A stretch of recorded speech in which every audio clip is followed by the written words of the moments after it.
Hello everyone. So guys, मैं सबसे पहले तो आप सबसे माफ़ी मांगना चाहूँगा जो बच्चे इस चैनल पे रिलाई करते हैं authentic to the point information के लिए। आज मुझसे थोड़ी भूल हो गई। क्या हुआ? 23 तारीख को नीट पीजी का एग्ज़ाम होना था। जैसा कि आप सबको पता है, मैं यूजी के साथ साथ पीजी वाले बच्चों को भी गाइड करता हूँ एग्ज़ाम के लिए। तो पूरा दिन मेरा इसी में चला गया, उनके जीटी कराने में, एनालिसिस कराने में, एग्ज़ाम कैसे देना है, बेस्ट ऑफ लक बोलने में और उनका प्रोत्साहन करने में। लगभग रात के 9 साढ़े 9 बजे मैं बाहर निकला कि थोड़ा आराम करता हूँ, थोड़ा घूमता घामता हूँ, और तब तक नोटिफिकेशन पे नोटिफिकेशन आने स्टार्ट हो गए। मेरी टीम से भी कॉल आया, उन्होंने कुछ स्क्रीनशॉट्स मेरे पास भेजे, एंड उसी के अकॉर्डिंग मैं भी इम्पल्स में आके गाड़ी में बैठ के मैंने वीडियोस बना दी। बट अब 3 बज के 38 मिनट हो रहे हैं और मैं घर आया हूँ लगभग 2:30 बजे के आसपास। उसके बाद 1 घंटे 1.5 घंटे मैंने शांति से रिसर्च किया, लोगों से बात की, और अब जाके ये वीडियो बना रहा हूँ। ठीक है, तो पूरा इस वीडियो को एंड तक देखिएगा और समझिएगा क्या सीक्वेंस ऑफ इवेंट हुआ, क्या प्रोबेबिलिटी है रीनीट एग्ज़ाम की, और मैं क्यों इस तरह से बोल रहा हूँ। ठीक है, समझिए बेटा पूरा सीक्वेंस ऑफ इवेंट शुरू से अभी तक क्या हुआ। ठीक है, हमने इस वीक बहुत सारे ऊट पटांग चीज़ें देखे। सबसे पहला हमने क्या देखा कि जो यूजीसी नेट का एग्ज़ाम था। ठीक है, अब एक चीज़ पे ध्यान देखना, क्या क्या चीज़ पे बात करें, तो इट वाज अ ओएमआर और पेन पेपर मोड पे एग्ज़ाम था। ठीक है, लगभग 11 लाख बच्चे एग्ज़ाम देते हैं।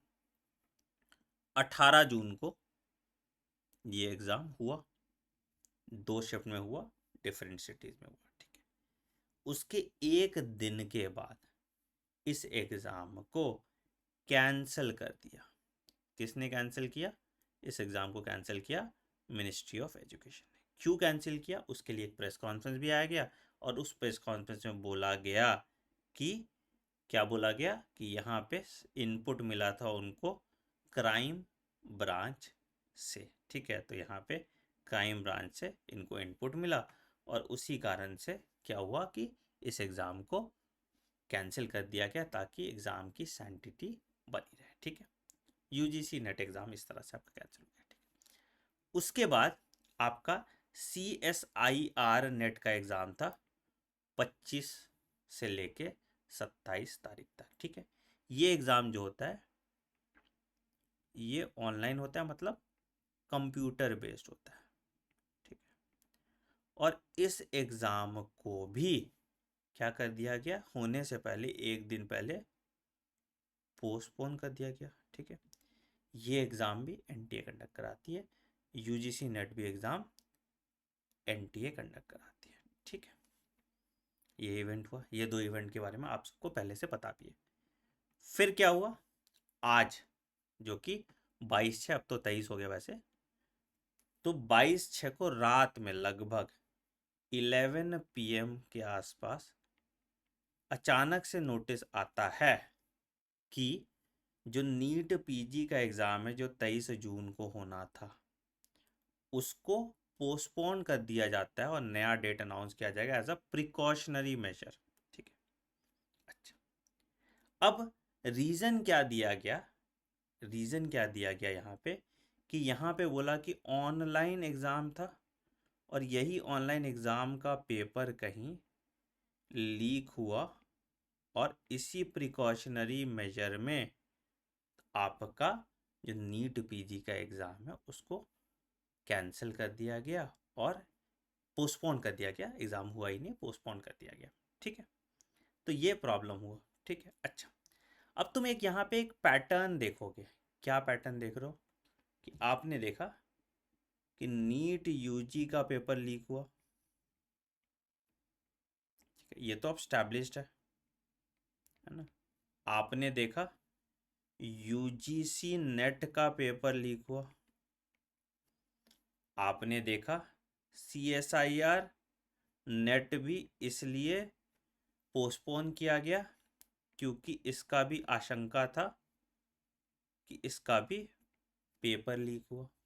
ठीक है, और उसके बाद आ गया नीट पीजी का भी, इसको भी पोस्टपोन किया गया क्योंकि आशंका है कि इसका ही पेपर लीक हुआ। ठीक है, इसमें से ये एग्ज़ाम ऑनलाइन होता है, ये एग्ज़ाम ऑनलाइन होता है, और बाकी ये 2 एग्ज़ाम है ऑफलाइन हो रहा है। ठीक है सर, बहुत अच्छी बात है, अच्छी तो क्या ही बात है, बट हाँ जो है यही है। ठीक, अच्छा, मतलब एक चीज़ तो है, जो सारी एग्ज़ाम कंडक्टिंग एजेंसी, जैसे ये 3 तो हमारी महान एनटीए ही कंडक्ट करती है, ठीक है, और ये जो है ये NBA national board of examination ये कंडक्ट करती है, ये भी भाई बंधु ही है एनटीए की।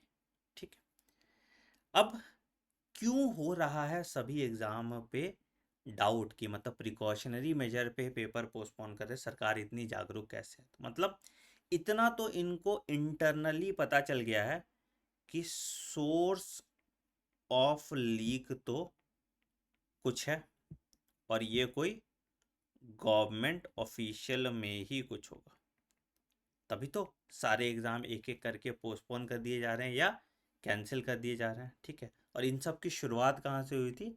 इन सब की शुरुआत जो है ये नीट यूजी से हुई थी। ठीक है, अच्छा, एक और चीज़ आपको देखने को मिलेगा कि एक हाई लेवल कमेटी बनाई है, ठीक है, चेयरमैनशिप ऑफ डॉक्टर के Radha Krishnan, he is former chairman of ISRO और चेयरमैन ऑफ आईआईटी कानपुर। ठीक है, ये कमेटी अपना रिपोर्ट 2 महीने में देगी और बताएगी कि एनटीए ने क्या क्या मेजर फकअप्स किए हैं या क्या क्या मेजर प्रॉब्लम्स एनटीए ने कॉज किए हैं, या एनटीए के फंक्शनिंग और प्रोटोकॉल पे क्या क्या संदेह उठता है। ठीक है, साथ ही साथ मिनिस्ट्री ऑफ एजुकेशन ने एक सीबीआई इंक्वायरी भी डाल दी, किस पे?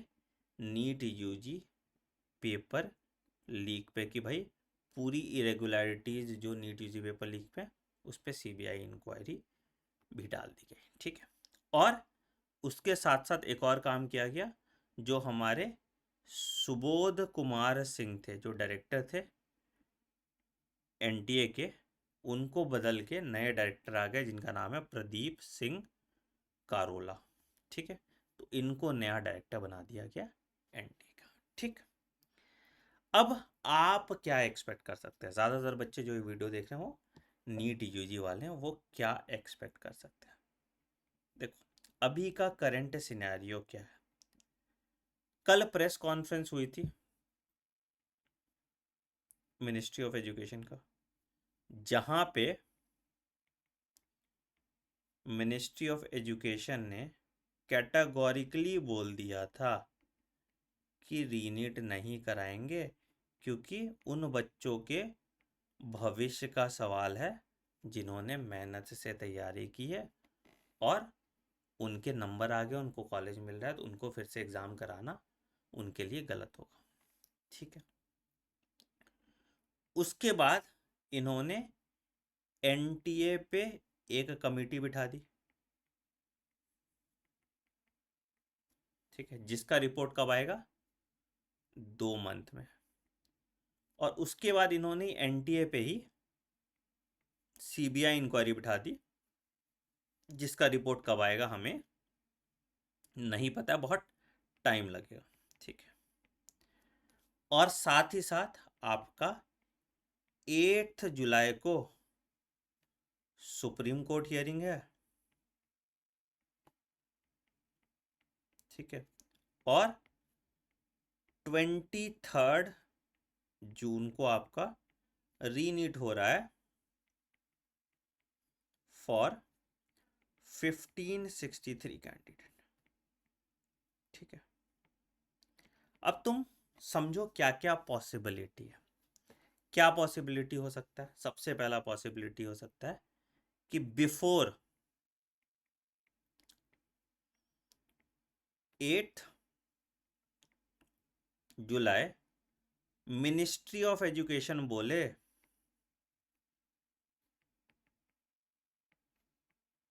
कि भैया कमेटी का रिपोर्ट आ गया है और हम रीनीट कराएंगे। ठीक है, अगर रीनीट होना होगा, अगर रीनीट होना होगा तो सबसे ज़्यादा चांसेस तभी है जब मिनिस्ट्री ऑफ एजुकेशन खुद से रीनीट एग्ज़ाम कंडक्ट कराने की बात करें, ये बिफोर 8 जुलाई होना चाहिए। आइडियली ये होना चाहिए था बिफोर 23 जून ओनली, क्योंकि आप समझो ना अभी के हिसाब से क्या हो गया, 3 बार रीनीट हो गया। मतलब मान लो कि एक तो 5 मई को हुआ पेपर, अब ये 1563 के लिए 23 जून को हुआ, और अगर फिर से रीनीट होगा तो ये 3rd टाइम हो जाएगा, विच इज़ वेरी इनसेन, मतलब इसका सेंस नहीं बनता। ठीक है, एक पॉसिबिलिटी ये हो गया कि ये बोल दे। ठीक है, दूसरा पॉसिबिलिटी है कि मिनिस्ट्री ऑफ एजुकेशन अपने बाट पे अड़े रहे, जो उन्होंने प्रेस कॉन्फ्रेंस में बोला, और ये मैटर चला जाए सुप्रीम कोर्ट में। ठीक है, सुप्रीम कोर्ट में कैसे पिटीशन लगे हुए हैं? सुप्रीम कोर्ट में सबसे पहला पिटीशन जो लगा है दैट इज रीनीट करवाने का। ठीक है, दूसरा पिटीशन जो हमने लगाया हुआ है री इवैल्यूएशन करने का, मतलब सारे रिजल्ट को आप पब्लिक कीजिए, OMR वर्सेस मार्क्स को री इवैल्यूएट करके फिर से पूरी मेरिट लिस्ट पब्लिश किए। तीसरा काउंसलिंग पे स्टे लगाने का, ये हम लोग भी इसके लिए प्ली कर रहे हैं। ठीक है, और चौथा जो बच्चों के 600 प्लस आ रहे हैं वो नो री नीट कराने के लिए पिटीशन डाले हुए हैं। ठीक है, अच्छा, अगर रिजल्ट नहीं आया रहता, ठीक है, तो वैसे तो इतना नौबत ही नहीं आता, मिनिस्ट्री ऑफ एजुकेशन ये एग्ज़ाम कैंसिल कर देता, पहले ही इतना हंगामा अगर पहले हो गया रहता। बट अभी क्या हुआ है कि अभी रिजल्ट आ गया, तो चाहे सुप्रीम कोर्ट कोई भी जजमेंट लेगी, मान लो कि रीनीट करा दी, तो ये 650 प्लस वाले बच्चों के साथ नाइंसाफ़ी होगा। ठीक है, अगर री इवैल्यूएशन कराया तो कुछ बच्चे जिन्होंने पेपर लीक से जिनको फ़ायदा हुआ उनके साथ नाइंसाफ़ी होगी। अगर रीनीट नहीं कराया और री इवैल्यूएशन भी नहीं कराया तो कट ऑफ बहुत ऊपर चला जाएगा, तो जो 630 से 650 वाले बच्चे उनके साथ नाइंसाफ़ी होगी। तो no matter what the decision is, कोई ना कोई तो दुखी रहेगा, और इसके लिए सिर्फ एक इंसान जिम्मेदार है या एक बॉडी जिम्मेदार है, दैट इज NTA। ठीक है, अब सुप्रीम कोर्ट का यूजुअली टेंडेंसी क्या होता है, रिपोर्ट देने का या आउटपुट देने का। तो सुप्रीम कोर्ट क्या होता है, सबसे पहले री इवैल्यूएशन वाले चीज पे हो सकता है इसके लिए NTA से जवाब मांग ले, आंसर फ्रॉम NTA, और उसके लिए एक वीक का तारीख देते हैं। ठीक है, री नीट के लिए सुप्रीम कोर्ट क्या कहेगा, अगर री नीट होना है तो री नीट के लिए बुलाएगा इन्वेस्टिगेटिंग ऑफिसर को। ठीक है, या ये समन करेगा मिनिस्ट्री ऑफ एजुकेशन को, या ये समन करेगा NTA को, और एक चीज पूछेगा, क्या क्या मास लीक हुआ है पेपर, मतलब कि जिसको ट्रेस नहीं कर सकते। मैं हर बार शुरू से यही बोल रहा हूँ, कांट बी ट्रेस। अगर ऐसा हुआ है तो 100% सुप्रीम कोर्ट रीनीट के लिए बोल देगा। बट अगर ऐसा नहीं हुआ है तो फिर जो ऑप्शन है वो रीवैल्यूएशन है, या आपका सेम रिजल्ट जो अभी है, जो 1500 बच्चे में चेंज आएगा, वो सेम रिजल्ट पब्लिश हो जाएगा। ठीक है, अब बोलोगे सर CBI जांच का भी तो आदेश है, CBI जांच तक वेट नहीं कर लेगा?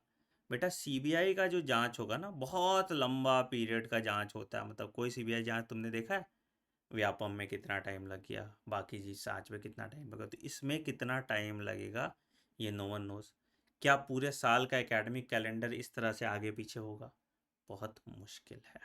ठीक है, तो यही करंट सिनेरियो है। अब दो टूक बात, क्या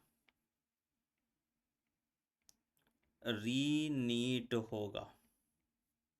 मैं तुमको प्रोबेबिलिटी वाइज आंसर करता हूँ इसका। देखो क्या होता है, हर चीज़ में प्रोबेबिलिटी होता है। ठीक है, और अभी बहुत कॉम्प्लिकेट हो गया इसका सरल जवाब देना। कल तक अगर मुझसे पूछते तो मेरा जवाब कुछ और होता। आज इसको जवाब देना बहुत डिफिकल्ट है मेरे लिए भी। तो क्या रीनीट होगा सर? अगर मिनिस्ट्री ऑफ एजुकेशन ऑर्डर दे रहा है, क्या मिनिस्ट्री ऑफ एजुकेशन 8 तारीख से पहले ऑर्डर दे देगा? मुझे लगता है कि नहीं देगा। आई मे बी रॉन्ग, मैं गलत हो सकता हूं, बट मुझे लगता है कि ministry of education will not conduct रीनीट। ठीक है, तो मैटर जाएगा सुप्रीम कोर्ट में। अब सुप्रीम कोर्ट में जो मैटर है वो कर रहे हैं जो chief justice of India, justice Chandrachud. ठीक है, अब यहाँ पे थोड़ा चांस बनता है रीनीट का, क्योंकि जो चीफ जस्टिस ऑफ इंडिया है वो जस्टिस चंद्रचूड़ हैं, वही इस कोर्ट की केस की प्रोसीडिंग करेंगे and he is very pro people, तो वो मास लेवल के जजमेंट्स देते हैं। तो यहाँ पे रीनीट के चांसेस जो हैं वो थोड़े इंक्रीज हो जाते हैं, but it is still less than 10%। ठीक है, उसके बाद इनका जो होगा वो इन्वेस्टिगेटिंग ऑफिसर पर डिपेंड करेगा।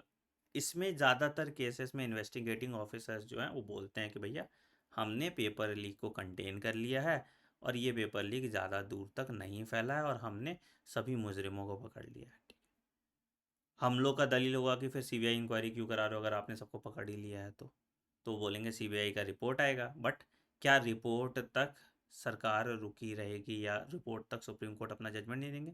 तो वहाँ पे मामला कॉम्प्लिकेट हो जाएगा और वहाँ पे रीनीट का नहीं दिया जाएगा। तो अगेन सुप्रीम कोर्ट से अभी भी जजमेंट आने के जो चांसेस हैं वो 10% चांसेस हैं रीनीट होने के। रीवैल्यूएशन के लिए कम से कम नोटिस तो सुप्रीम कोर्ट इशू कर देगा, काउंसलिंग पे स्टे नहीं लगाएगा। ठीक है, तो no stay on counselling,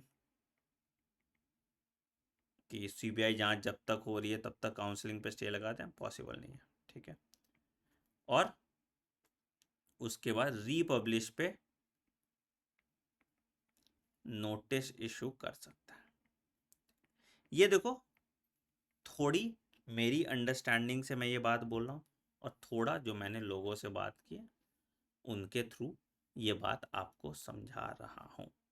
again मैं गलत हो सकता हूँ, ठीक है, ऐसा नहीं है कि मैं सही होऊंगा, बट देखते हैं। दिस इज़ द प्रोबेबिलिटी जो एक्चुअली हो सकता है अभी के करंट सिनेरियो में। बाकी जिस हिसाब से चीज़ें अनवील हो रही हैं, चीज़ें चेंज हो रही हैं, किसी को एक्चुअली नहीं पता है क्या होगा, बट फिर भी मैं आपको इन्फॉर्म्ड गेस करने की कोशिश कर रहा हूँ and be prepared for the worst. Thank you.